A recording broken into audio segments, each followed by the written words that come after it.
All right, Josh Frydenberg is just starting his media conference. We will be speaking to him straight after it. He's at Parliament House. Let's have a listen. Created South Australia's problems, and going it alone won't fix South Australia's problems. In fact, the measures announced today will only increase electricity prices for South Australians and has the potential to increase prices for Victorians, for people in New South Wales and in Tasmania. Today's announcement by the South Australian Labor government is a warning sign to other states. These 50% renewable energy targets will get you into trouble. There was an insufficient planning and the provision of the necessary skills and systems in place in South Australia to deal with the high uptake of intermittent sources of generation, namely wind and solar. We established some 20 years ago a national electricity market in order to ensure that the lowest cost electricity was dispatched in 5-minute intervals. Today, South Australia wants to rip up that national agreement, and in doing so will only drive up prices for its people as well as those in other states. Mr. Frydenberg, you say this is going to push power prices up in South Australia. Weatherall says this is going to put power prices down. You can't both be right. What's your evidence for saying it'll push prices up? Well, firstly, James, his track record is pretty poor indeed. He was saying just weeks ago that his energy system was good for jobs, good for business, good for the people of South Australia, and saying that there was nothing to see here, it was all okay. Today he has admitted failure. But by mandating that certain amounts of power is required to come from generation within South Australia will drive up prices because it goes against the model that was set up by all the states with the national electricity market. And in terms of other states, it's pointed out in their document today that they want the South Australian minister to have the power to direct AEMO to change the volumes on the interconnector. So take a situation, for example, where they want to increase the supply into South Australia of power coming from Victoria.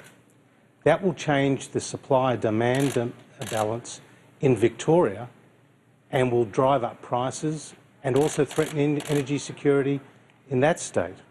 That's the problem with today's announcement. Is there anything wrong with putting public money into a gas-fired power station since lack of generation is a clear problem? Well, it's very ironic that today the South Australian government wants to own a power station and a gas-fired power station when it was its own policies, namely the high uptake of these intermittent sources of power, which led to the closure of the northern power station and the mothballing of Pelican Point.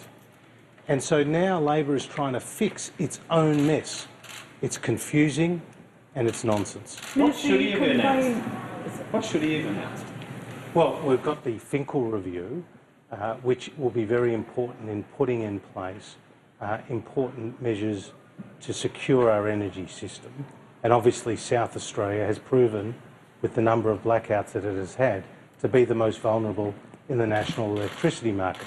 We have, as a federal government, already worked with the Australian Energy Market Operator to ensure that 2 thermal gas-fired power stations are generating in South Australia at any one time. Previously it was just 1 thermal generator. We've also moderated some of the movements across the interconnectors, and importantly we have worked to get the settings on the wind farms to ensure that they can ride through these voltage disturbances, which in part led to what happened back in September of last year. The South Australian government created its mess because it didn't plan for it. Now it's trying to fix it, but my message today is going alone created the problem, and going alone won't solve the problem. Minister, if South Australia dropped that... this government for its over-reliance on renewables, it now announces new thermal power. Shouldn't it get a tick, some applause from you? Well, the point is, its own policies had led to the mothballing of thermal generation in the first place. Our message, and the Prime Minister's clear message, is that we need to be technology neutral when it comes to providing energy security, energy affordability as we transition to a lower emissions future. We have a 23.5% RET at the federal level. In South Australia, they have a 50% renewable energy target, and they have the highest penetration of wind and solar on a per capita basis anywhere in the world. They're putting their money where their mouth is now and they're doing something about it. Doesn't that get any credit from your government? Well, not the idea that they can take these unilateral actions and threaten the national electricity market, which is all premised on the basis that we would have equivalent burden sharing, that would be working together, and that the expertise from the market operator, with its own control room, with its own modelling, with its own people, would be helping to direct the traffic around the national electricity market. Minister, doing that, can you stop them dictating to local firms in terms of how much energy they supply to the state-based market rather than the national market? Can you stop it? Well, as you know, there are emergency powers that each of the states in the NEM currently have. So they can declare a state of emergency and then make decisions to direct within their own jurisdiction. What South Australia today is saying is that they're not going to meet that threshold. They're talking about a much lower threshold to intervene.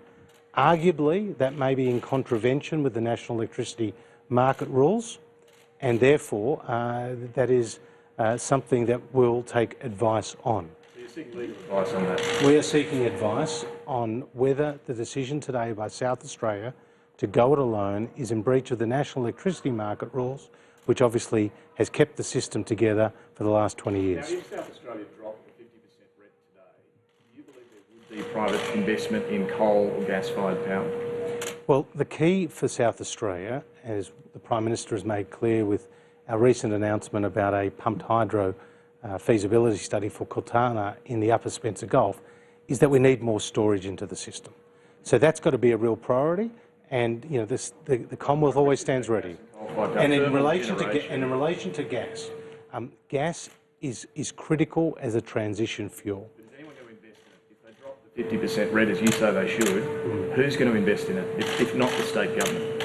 Well, obviously companies will invest if there is money to be made, and there is our view that if we can get the gas to be available nationally, and that also includes in South Australia, then companies will invest in gas-fired generation. The problem has been, David, the price of gas. It has gone up in large amounts in recent times as the market gets tight. And are you going to do something about that tomorrow? Well, tomorrow is going to be a very important meeting because we are now exporting 2/3 of what we produce. Companies are saying to us how difficult it is to get gas contracts. We're seeing in situations, for example, in Victoria and indeed South Australia, where gas which was meant for the domestic market has been now exported to Queensland and off to Asia. So we will be having a very frank conversation with the energy companies tomorrow, led by the Prime Minister. You and your colleagues are also looking at whether the federal government should invest in a coal-fired power station, aren't you? So there's nothing all that unusual about taxpayer-funded thermal power generation. Here we're hearing about the state wanting to own and build its own. You wouldn't do that? Well, we've not been talking about building and owning a new power station. Just invest. What was being talked about was the provision of low-interest loans, which would be in cooperation with an investor. What is the problem we're trying to solve here?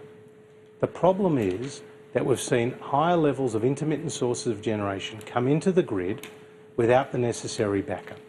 And when the wind's not blowing or the sun's not shining, the system can become unstable at times of peak demand. And whether it's more battery storage or whether it's hydropower, gas or coal, that can be provided on a base load basis.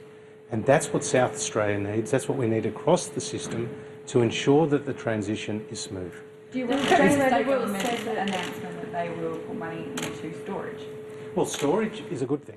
If they can invest some more money into storage, we would welcome that. And as you know, the Commonwealth is leading that effort. We have announced studies for a pumped hydro facility at Kidston in Queensland, and as I mentioned, the one in the Upper Spencer Gulf. And as the Prime Minister has made clear, we've got 3 pumped hydro facilities currently in Australia. One is the Snowy, and another is in the Wivenhoe in Queensland, and another is at Shoalhaven in Sydney. 3 facilities without one being built in the last 30 years. Now, 97% of storage when it comes to renewables is pumped hydro. So if we can find the right facilities and the right locations, and we've got the ANU providing us a map of various places for pumped hydro facilities, then that will be important for the system as a whole. That's why we're leading the charge through ARENA, through the CFC, but if more can be done by the South Australian Government or indeed any other governments on storage, we welcome it. Isn't the reality also... Jay Weatherall says the failures being the lack of national leadership and not sending the right investment signals or not sending firm enough policy signals to encourage investment. And he also says that South Australia has lost faith in AEMO after its actions during the recent blackouts. Could you have done more to have assuaged some of those concerns? Well, it's funny. Jay Weatherall and his Labor colleagues, indeed at the federal level as well, Bill Shorten, one day they're blaming the weather, the next minute they're blaming the privatisation in South Australia, the next minute they're blaming AEMO, and indeed they're often blaming the federal government. They should take some of the blame themselves. No one told the South Australian government to take more than 40% of their power from intermittent sources without the necessary planning and backup. That's the key, so that's my message to them. Minister, just one quick one on a separate issue. There's some suggestion that the government is grappling with the idea of perhaps taxpayer funding a campaign to explain the Independent Fair Work Commission's decision on penalty rates. Can you confirm or deny that that is being thought about or discussed within the Cabinet? Look, I've got enough on my plate with the energy portfolio. I'll leave that to the relevant minister. Any other questions on energy? Thank you very much. Thank you.